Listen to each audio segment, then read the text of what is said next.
नमस्कार, मैं हूं अदिति। आप देख रहे हैं एमपी न्यूज। स्वागत करती हूं इस खास शो में। शिवराज मंत्रिमंडल विस्तार की अटकलें फिर से तेज हो गई हैं। दोबारा सियासी गलियारों में चर्चाओं का दौर जारी है। कुछ ही दिन में शिवराज भी उड़ान भर सकते हैं दिल्ली के लिए। सूची पर मंत्रिमंडल के विस्तार की सूची पर मोहर लगवाने के लिए क्या है तमाम ताजा अपडेट्स, क्या है जानकारी, जुड़ते हैं हमारे संवाददाता संदीप मीणा से। जी संदीप, सबसे पहले तो यही बताएं कि किस प्रकार कि मंत्रिमंडल विस्तार की अटकलें फिर से तेज हो चुकी हैं। राज्यपाल लालजी टंडन अभी फिलहाल बीमार चल रहे हैं, तो क्या है इससे जुड़ी तमाम ताजा अपडेट मंत्रिमंडल विस्तार को लेकर? बिल्कुल, देखिए अदिति की राज्यसभा चुनाव होने के बाद से एक बार फिर मध्य प्रदेश में शिवराज कैबिनेट के विस्तार की जो है अटकलें सातवें आसमान पर नजर आ रही, क्योंकि यहाँ पर जो है तमाम तरह के जो है जो राजनीतिक गलियारे हैं, राजनीतिक पंडित हैं, वो अब जो है मंत्रिमंडल की विस्तार की अटकलों को लेकर जो है लगातार बयानबाजी भी करने लग गए हैं। और ये अगर बात की जाए मुख्यमंत्री शिवराज सिंह चौहान की, तो उनका जो है मंथन लगातार चल रहा है। लगातार पार्टी के तमाम नेताओं से बात भी कर रहे हैं। प्रदेश अध्यक्ष वीडी शर्मा से भी बातचीत हो रही है उनकी, और प्रदेश संगठन के साथ लगातार जो है बात की जा रही है, क्योंकि राज्यसभा चुनाव खत्म हो चुके हैं और अब जल्द से जल्द मध्य प्रदेश का जो है मंत्रिमंडल का विस्तार करना है, क्योंकि यहाँ पर संक्रमण काल में कई ऐसे जनहितैषी काम रुके हुए हैं और साथ ही साथ मध्य प्रदेश में उपचुनाव भी होना है। तो अभी तक अगर बात की जाए तो जब से मध्य प्रदेश में चौथी बार सीएम पद की शिवराज सिंह चौहान ने शपथ ली है, उसके बाद 5 मंत्रियों के साथ ही वो काम कर रहे हैं, लेकिन अब राज्यसभा चुनाव हो चुका है। तो ऐसे में कहीं ना कहीं एक बार फिर मंत्रिमंडल विस्तार की जो है अटकलें तेज हो चुकी है। और बताया जा रहा है, जो सूत्र हमें मिले हैं उनका कहना है कि मुख्यमंत्री शिवराज सिंह चौहान जल्द ही दिल्ली के लिए उड़ान भरने वाले हैं, क्योंकि वहाँ पर वो मंत्रिमंडल को लेकर जो है मोहर लगवाना है। क्योंकि अगर बात की जाए तो तमाम जो है सियासी पेच यहाँ पर बैठ रहे हैं, तो ऐसे में कहीं ना कहीं शिवराज सिंह चौहान केंद्रीय नेतृत्व से जो है हरी झंडी लेना चाहते हैं। यही वजह है कि वो दिल्ली जाएंगे और वहाँ पर जो है प्रधानमंत्री नरेंद्र मोदी और राष्ट्रीय अध्यक्ष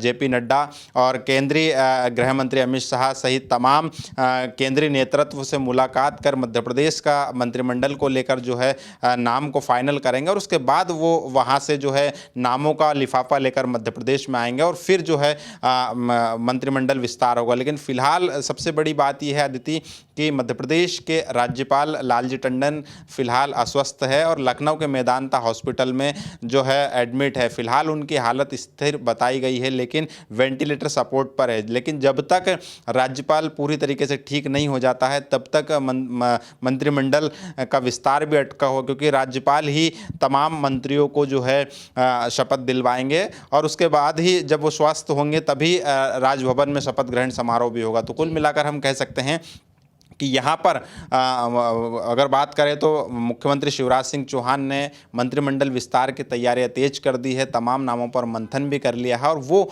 जल्द से जल्द जो है दिल्ली पहुँचेंगे और वहाँ से नाम फाइनल होने के बाद फिर राज्यपाल लालजी टंडन के स्वास्थ्य ठीक होने का इंतज़ार किया जाएगा, और जैसे ही वो ठीक होते हैं उसके तुरंत बाद जो है मध्य प्रदेश में मंत्रिमंडल का विस्तार कर दिया जाएगा।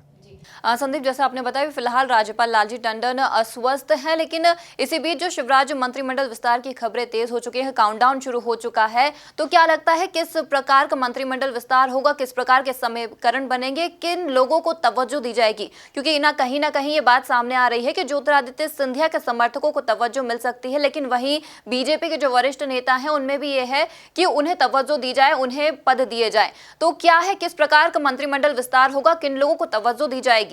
बिल्कुल, निश्चित तौर पर देखिए कि ये जो मंत्रिमंडल का विस्तार होना है, इस विस्तार के लेकर जो है नामों का चयन करने के लिए भी अगर बात की जाए तो मुख्यमंत्री शिवराज सिंह चौहान सहित मध्य प्रदेश का भाजपा संगठन है वो पसीने से तरबतर होता हुआ नज़र आ रहा है। क्योंकि बात की जाए तो जिस तरीके से ज्योतिरादित्य सिंधिया ने कांग्रेस का दामन छोड़कर भारतीय जनता पार्टी का हाथ थामा है और ऐसे में मध्य प्रदेश में कमलनाथ सरकार को गिराने में अहम भूमिका निभाई है, तो निश्चित तौर पर भी सिंधिया समर्थकों को मंत्रिमंडल में तवज्जो दिया जाना बहुत ज़रूरी है। लिहाजा मध्य प्रदेश में 24 सीटों पर उपचुनाव होना है, तो कहीं ना कहीं इस मंत्रिमंडल में की अगर बात की जाए अदिति, तो यहाँ पर जातिगत और राजनीतिक समीकरणों का भी पूरी तरीके से ध्यान रखा जाएगा। किस तरीके से जातिगत समीकरणों को साधा जाए और कैसे जो है राजनीतिक समीकरण को फिट किया जाए, तो तमाम तरह के गुणा भाग यहाँ पर किए जा रहे हैं और कैसे मंत्रिमंडल में नामों को शामिल किया जाए, इस पर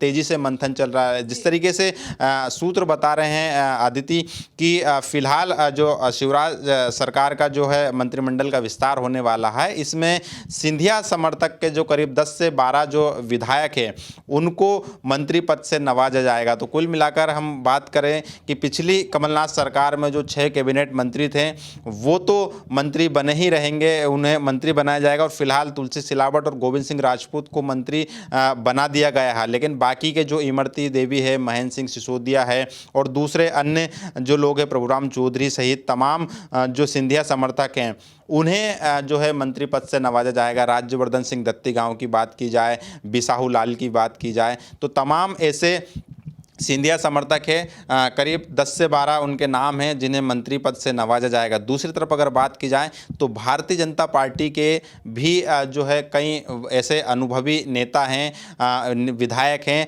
जिन्हें भी मंत्रिमंडल में शामिल किया जाना है, क्योंकि अगर देखा जाए अदिति तो यहाँ पर कहीं ना कहीं यही असमंजस की स्थिति बन रही है कि सिंधिया समर्थकों को जब मंत्रिमंडल में शामिल किया जाएगा तो कहीं ना कहीं जो अनुभवी जो नेता हैं वो पीछे न रह जाए। तो लिहाजा अनुभवी युवा, जातिगत समीकरण और राजनीतिक समीकरण, तमाम जो सियासी समीकरण हैं उनको ध्यान में रखते हुए मंत्रिमंडल का विस्तार करना है, क्योंकि कई ऐसे कद्दावर भाजपा के जो विधायक हैं वो जो है मंत्री पद की आस लगाए हैं। चाहे वो इंदौर से रमेश मेंदोला की बात कर ली जाए, उषा ठाकुर की बात कर ली जाए या महेंद्र हाइडिया की बात कर ली जाए, तमाम ऐसे अनुभवी और वरिष्ठ विधायक हैं जो मंत्रिमंडल की आस, मंत्री पद की आस लिए बैठे हुए। तो ऐसे में कहीं ना कहीं अगर बात की जाए कि अगर उन्हें मौका नहीं मिलता है तो जाहिर सी बात है कि मंत्रिमंडल विस्तार के बाद भारतीय जनता पार्टी में जो है नाराजगी देखने को मिल सकती है, अंतर्कलह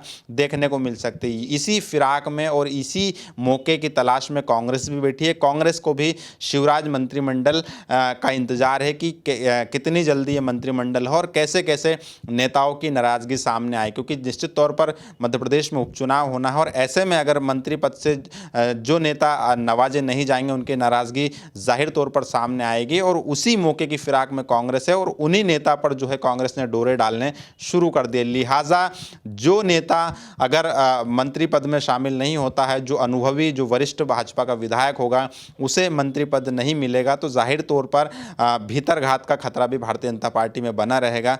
कई ऐसे नेता हैं जो अपने सियासी भविष्य को लेकर भी खतरा महसूस कर रहे हैं। तो कुल मिलाकर यहाँ पर भारतीय जनता पार्टी और खुद मुख्यमंत्री शिवराज सिंह चौहान फूंक फूंक कर कदम रख रहे हैं और बड़ी सूझबूझ के साथ इस मंत्रिमंडल का गठन किया जाएगा। और ये तो तय है अदिति कि फिलहाल मध्य प्रदेश में मुख्यमंत्री शिवराज सिंह चौहान जिस तरीके से, अगर उनके पहले 3 कार्यकाल की बात कर ले, जिस तरीके से वो फ्री हैंड होकर मंत्रिमंडल का विस्तार करते थे, चौथी बार ऐसा नज़ारा देखने को नहीं मिल रहा है, क्योंकि उनके ऊपर कई तरह के प्रेशर है। लिहाजा सिंधिया, ज्योतिरादित्य सिंधिया को भी साधना है, जातिगत समीकरणों को भी देखना है, अनुभवी नेता भी ना छूट जाए उन्हें भी देखना है, शिवराज सिंह चौहान के खुद करीबी विधायक ना छूट जाए उन्हें भी देखना है और जिन विधायकों ने ऑपरेशन लोटस में अहम भूमिका निभाई उन्हें भी साधना है। तो कुल मिलाकर यहाँ पर अगर देखा जाए तो शिवराज सिंह चौहान के सामने मंत्रिमंडल विस्तार करने को लेकर कई तरह की चुनौती है। लेकिन फिलहाल अगर बात की जाए तो यहाँ पर तमाम प्रदेश संगठन की बात की जाए या केंद्रीय संगठन से की बात की जाए तो तमाम दोनों ही जगह से शिवराज सिंह चौहान लगातार चर्चा कर रहे हैं, बैठकें चल रही हैं और फिलहाल अगर बात करें तो केंद्रीय नेतृत्व ही मध्य प्रदेश का जो है मंत्रिमंडल कैसा होगा वो तय करेगा। संदीप, बिल्कुल जैसे आपने बताया, अब रिटर्न गिफ्ट भाजपा की तरफ से तो ज्योतिरादित्य सिंधिया को मिल गया, वो राज्यसभा सांसद निर्वाचित हो चुके हैं। अब ये तस्वीर तो शिवराज सिंह चौहान के दिल्ली जाने के बाद ही साफ हो पाएगी कि किन किन को पद मिलता है और किन को नहीं। फिलहाल अभी हम कुछ नहीं कह सकते, तो वक्त के साथ ही पता चलेगा। और भी तमाम जानकारियों के लिए बने रहिए एमपी न्यूज के साथ। धन्यवाद। एमपी की नब्ज, एमपी का हाल, मध्य प्रदेश की हर खबर एमपी न्यूज टीवी के साथ। लगातार खबरों के लिए सब्सक्राइब करें हमारा YouTube channel MP news TV. Latest updates के लिए बेल आइकन दबाना जरा भी न भूलें।